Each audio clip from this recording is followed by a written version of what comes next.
Okay, thank you very much for joining, everyone. Welcome to today's session. So today's session is going to be focusing on our MSc in Real Estate, which is a part-time online course delivered here at the University of Manchester.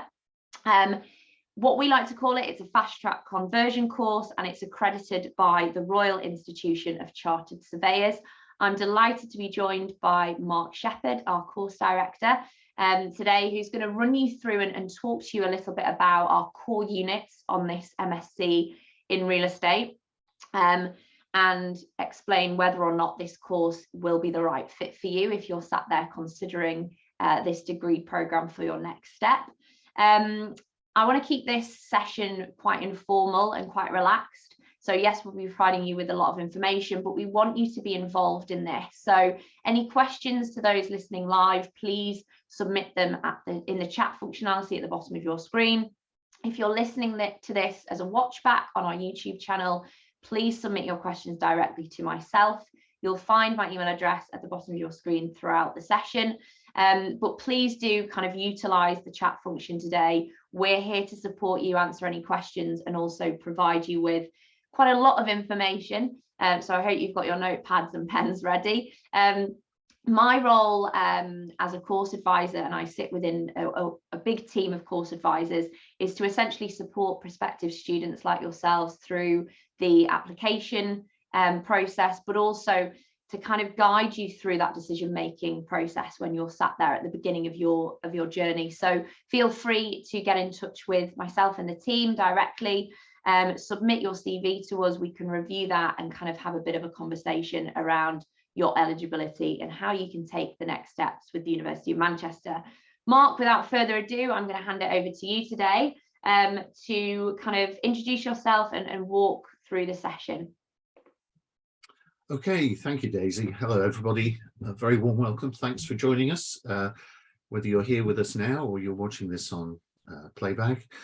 So a little bit about me, just to give you a bit of context, because I want you to understand that the Manchester course is not just an academic course at a Russell Group university, but also we're coming to it with a practical perspective as well. So I'm a chartered surveyor. I've been embarrassingly working in the industry and academia now for over 30 years. I started my professional life in practice at one of the big multidisciplinary private practices that now exists under a completely different name, as these things do.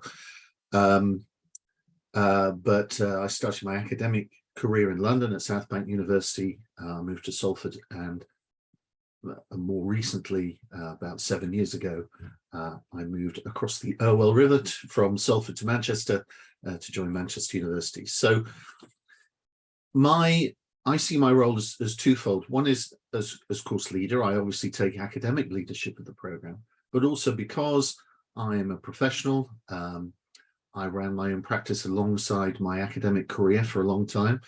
And because I continue to be associated with the RICS, I try and make the program practical as well as academic. And you'll see that there are case studies and examples from practice as part of our material. I think the other thing is that myself and one of my other colleagues, Selma, are RICS APC assessors, which means we assess graduates who've gained experience in their essentially fitness to practice. And so we have that range of knowledge of both practice and academia, as I've already said. Thanks, Daisy. Can we move on?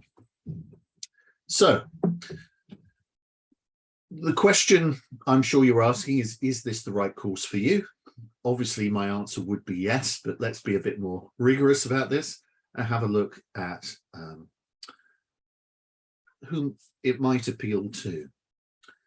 I think you don't have to be working in real estate, but it will help in terms of the speed with which you can qualify. So if you're already working in the field, but you're looking to build on your knowledge, there will be things that you learn that you can apply within your place of work. We do try and make our knowledge applied as well as theoretical, although obviously you need to understand the theory too. But the big advantage if you're already working in the industry, is that you can qualify as a chartered surveyor more quickly as well, because unlike a full-time program, you can record the experience that's a necessary requirement to qualify as a chartered surveyor alongside studying. The only thing you have to wait for is to undertake the final assessment once you've successfully graduated. On the other hand, we have, as the second point says, we have a number of students on the program who are working in very different sectors, and I mean very different sectors from I've taught science teachers, I've taught IT professionals, many varieties of people coming into this area who want to move into the real estate sector. And it's certainly a good way to transition. So I guess I've already mentioned that it's, a balance between strategy, because we want to take an overview. So we try and link the units together in a way that gives you a holistic view. But it gives you theoretical foundations, of course, but then tries to see how they will be applied in practice. Now, it is accredited by the RICS, and what that basically means is, upon completion of the program, you will satisfy all the academic requirements of the Royal Institution of Chartered Surveyors. Thanks, Daisy. Let's move on. Thanks, Mark. Just to jump in here, if anyone's kind of sat there thinking or still not sure if this course is right for them, this is where my team step in. So do get in touch with us directly. The email address you can see on your screen in front of you. Share your CV with us. We can have a kind of one-to-one consultation, and we really kind of encourage students to kind of do that. It's super valuable, and we're kind of skilled in guiding you through that process. So if you're still unsure, or you just want to have a chat and kind of get a bit more confidence in your ability or kind of your ambitions, get in touch, and we can do everything we can to support you. Sorry, Mark, I had to. No, absolutely. I agree. And certainly our current students have expressed their appreciation of that opportunity where they've been unsure. So we thought it might be useful for you to hear a bit about the actual units that you're going to study. And so we're going to focus primarily on the core units. So the course is made up of a range of core units which everybody has to study, and optional units which are within a range of choice. So everybody starts off with real estate markets. Now, real estate markets, I suppose, is designed to introduce you to all the basics of how the real estate market works, who the principal actors are, as it's just here, different sectors and markets.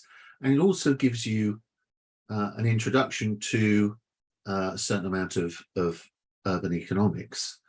So the idea is that even if you haven't interacted in a material way with the real estate industry, this will give you a good introduction. But often, in my experience anyway, even people who are within the industry often are working in a fairly focused environment. So this will give you the wider picture, the broader perspective. And it means that everybody's starting off, if you like, at the same level of understanding of the context of real estate. And I think, the ideas that come through in real estate markets flow across all of the other units. The next unit you study is property valuation. Now, that's my unit, so obviously I think this is a particularly good unit, but seriously, it is fundamental to the practice of most people working in real estate, whatever their future plans, not necessarily just about becoming valuers, but also just understanding economic and other types of value that are associated with real estate. So there are 5 different methods of property valuation, and we introduce each of them, but then we focus particularly on 2 of them, the comparative method and the investment method, and look at how they work in practice. So to understand how they work in practice, you need to know about the inputs. Valuation is just like anything else. The principle, the GIGO principle, garbage in, garbage out, well, the same applies to property valuation.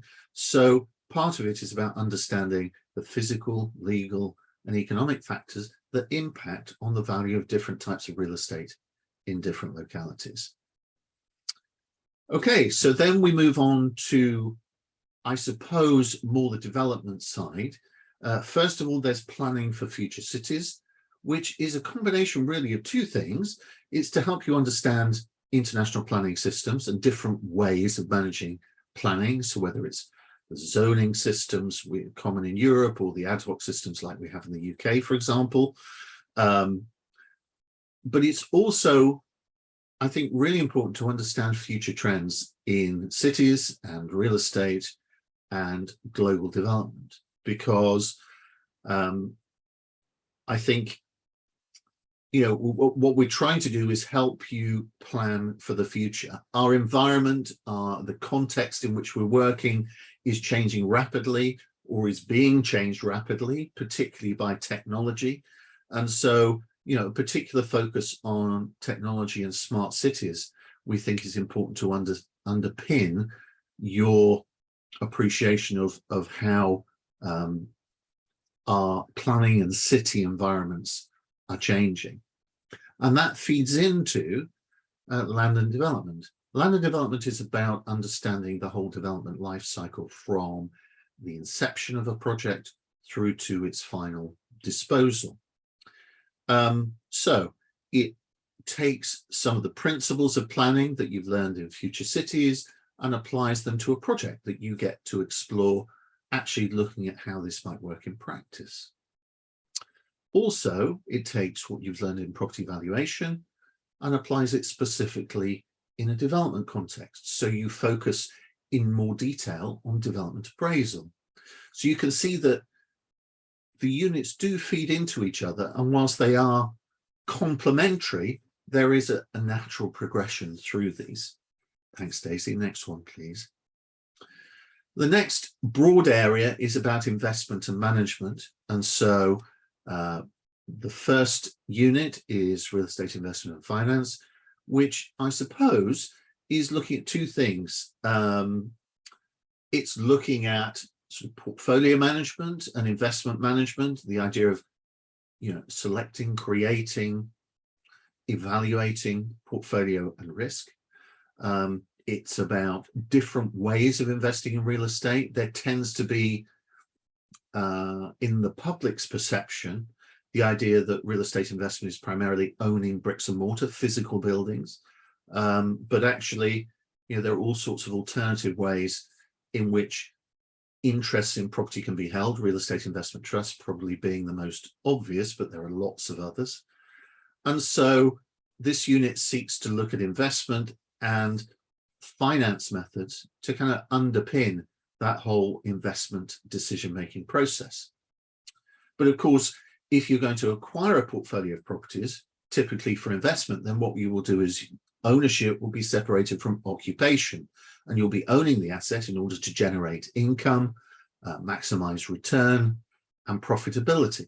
And so real estate investment and finance naturally flows into strategic asset management, which essentially is about managing investment property from the owner's perspective. You know, you've got these physical assets, you've got people in there paying you rent.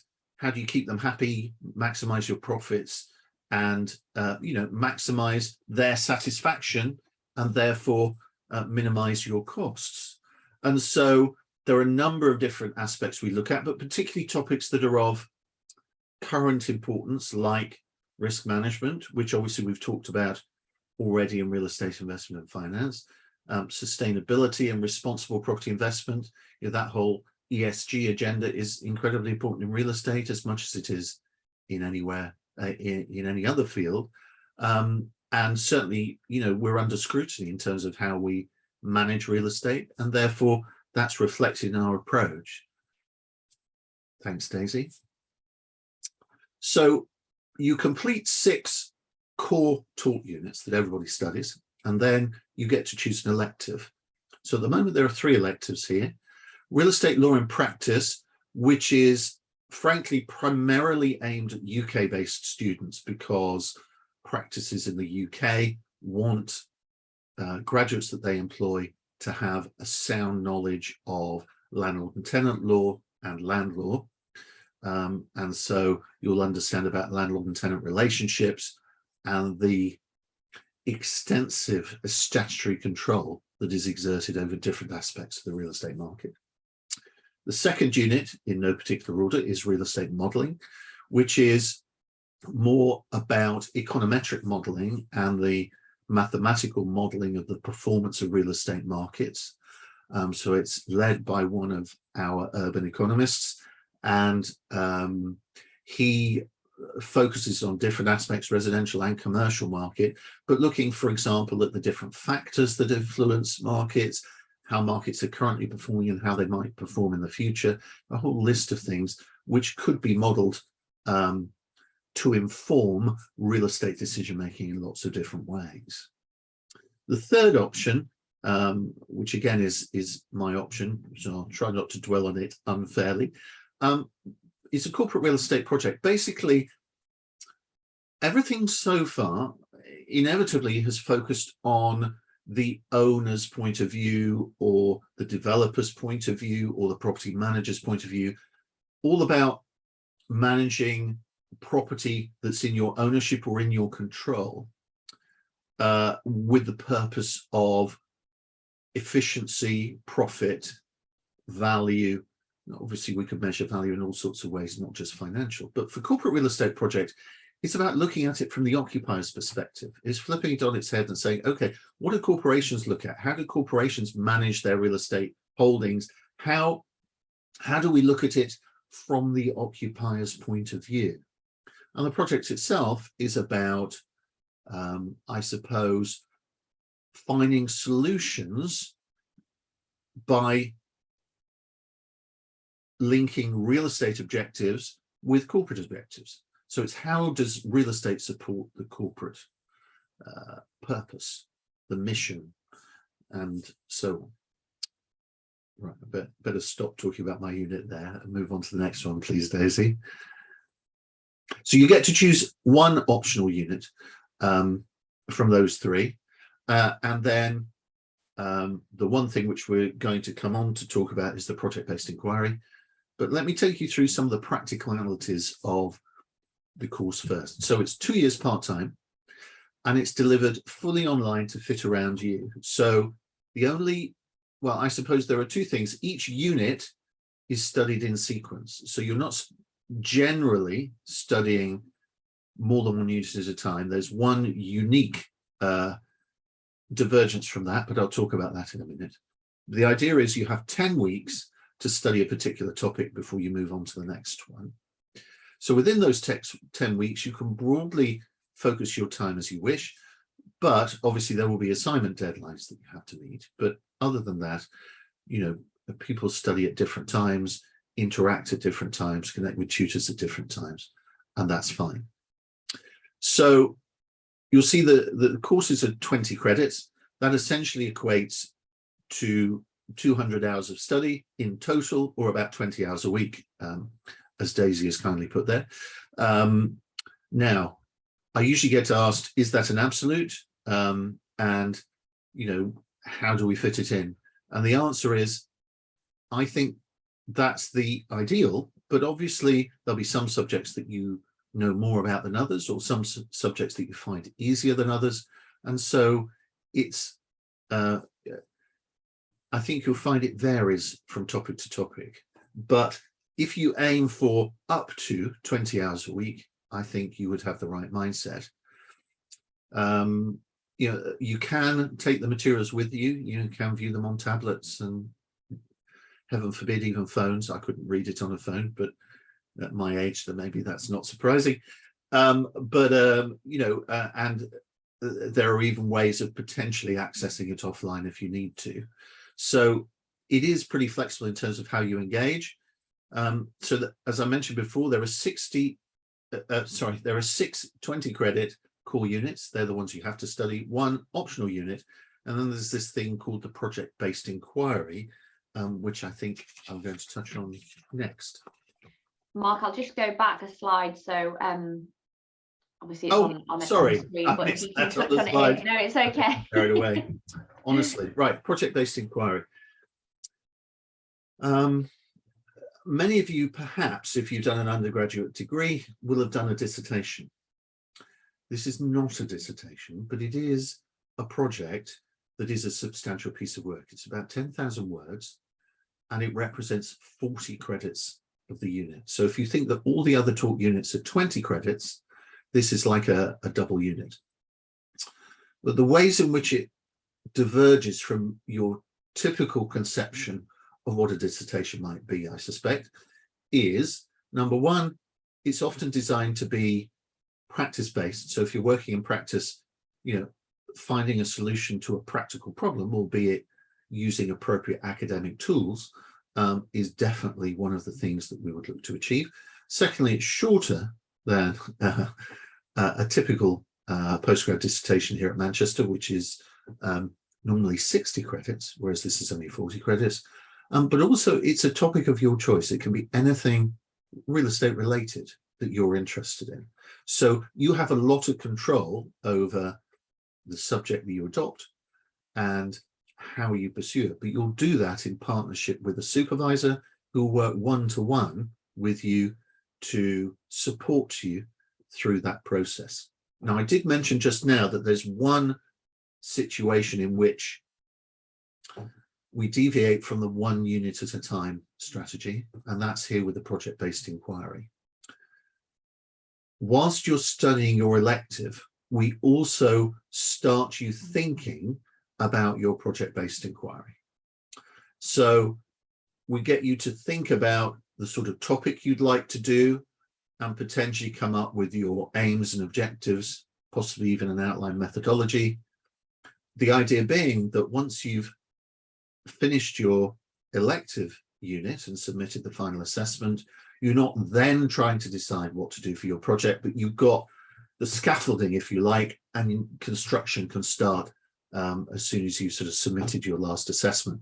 That generally we find works better than leaving it until the last minute. It also means you can spread the workload a bit, which we think works quite well, and we can give you some research methods training building up to the dissertation. Now, it does mean that the last 6 months, I suppose, are slightly more intense, but students generally do find it manageable and helpful to start at least thinking about the dissertation before they move on.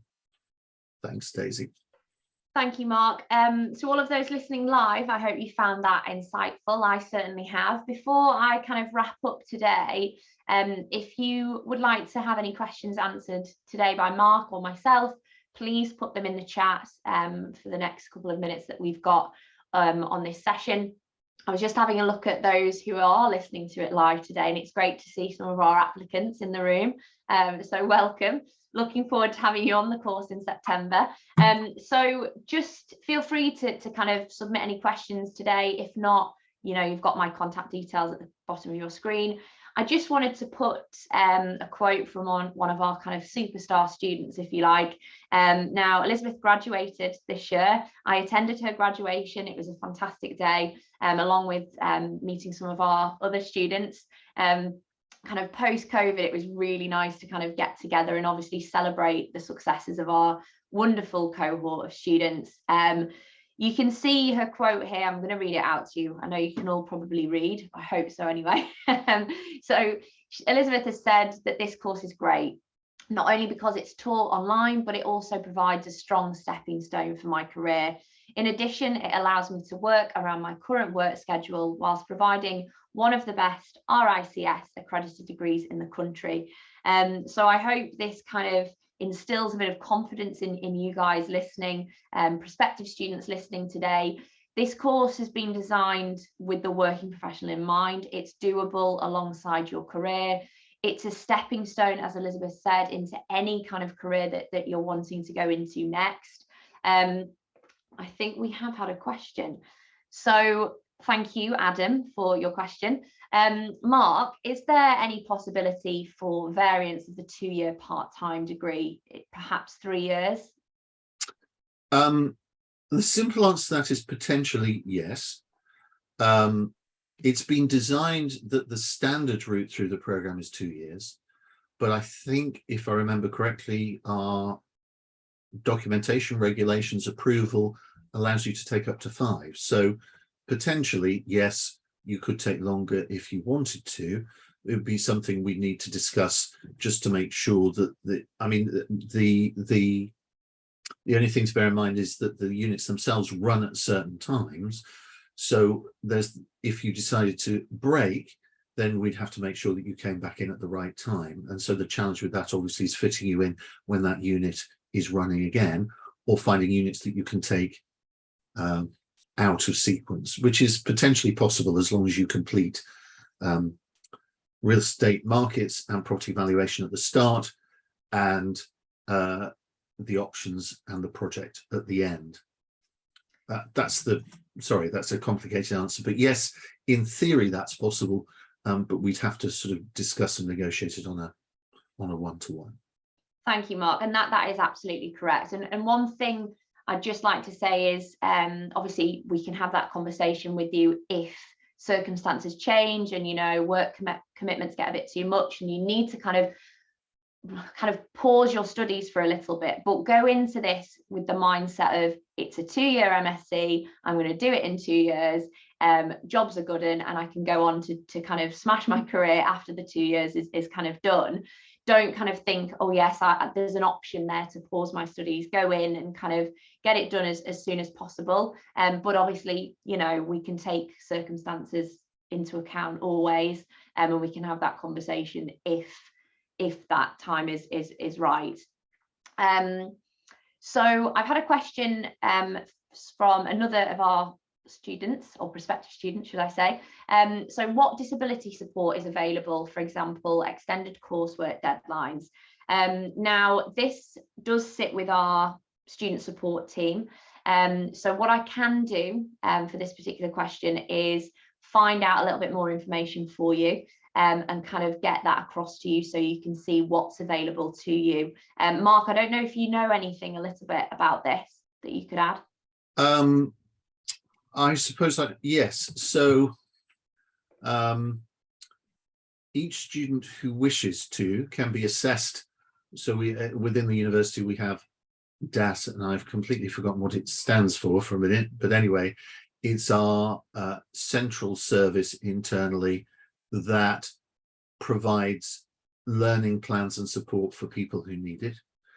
So potentially, if this is something you've had available to you in previous studies, for example, then, you know, certainly have a conversation with them. But yes, we do already have a number of students who have additional time or other assistance, either additional time to complete assignments or potentially other types of support in terms of the way work is presented, or the timeliness with which certain types of work is presented, or opportunities to have conversations rather than things just being in writing. Whatever it is that is needed, then yes, I think, you know, we're reasonably experienced with that and happy to do it. Thank you, Mark. And absolutely, just to reiterate, we are here to support you. And, you know, if you're needing that kind of support and assistance and you want to know what that is and what that looks like before you start your studies, get in touch with us. We can kind of give you an outline of what that looks like based on your kind of individual circumstances. Mark, I've had a couple more questions. So do we come out as property finance specialists? Does this qualification enhance our ability to negotiate with finance professionals? Okay, I think the answer to the first one is not necessarily, but to the second part is yes. Let me explain. The course is designed to be a broad real estate program. However, when you move towards, for example, qualifying as a chartered surveyor, then you choose the pathway down which you wish to go to fully qualify. And those different pathways will help you focus on a particular aspect of the profession. But the course has been deliberately designed to give you a broad range of options, one of which is clearly finance. And certainly, if it's not something that you are particularly experienced in now, then I can guarantee that it will enhance your abilities in this area. But equally, it doesn't, finance is one option. Maybe we'd link that in investment, but also planning and development is an option. Commercial real estate is an option. Valuation is an option. And they are all different pathways towards an RICS qualification that help you become more specialized. So sorry if that was a complicated answer, but the simple answer is the course is broad real estate, of which finance is an important part. And in that sense, it will help you, but it isn't purely focused on that. Thank you, Mark. And final one, I think, is there an age limit to this course? Absolutely not. That's my only answer. No, absolutely not. I hope it's available and accessible to anybody, and I'd be very disappointed if it wasn't. Great answer. And I think you're right. I mean, the good thing about this course is it is open to people from varying backgrounds, academically, professionally, location, age, gender, everything really. And, our students are learning from fantastic academics, Mark, yourself included in that, obviously, but also from each other. So you'll be learning from people who've got 15 years plus experience, who've got a couple of months experience, who studied English literature in their undergraduate bachelor's degree, who studied finance in their bachelor's. You're learning from a fantastic cohort. You're working alongside each other. You're all in this kind of challenge and adventure together. So it is open to kind of anyone. So, if you're still sat there thinking, well, is it for me? Submit your CV for an initial review today. I'll pick this up and kind of review your CV, and we can have a call, have a consultation, and hopefully get an application across the line, ready to start your studies in September 2022. Mark, I'm going to wrap up. We made very good timing there. Thank you. So thank you so much for joining me today. Thank you everyone who's listening live, and to those watching us back, thank you for tuning in. My contact details and the team's contact details are on your screen, so feel free to get in touch with us. We'll support you in any which way we can. And I think that's a wrap. So Mark, thank you again, and I will speak to you all soon.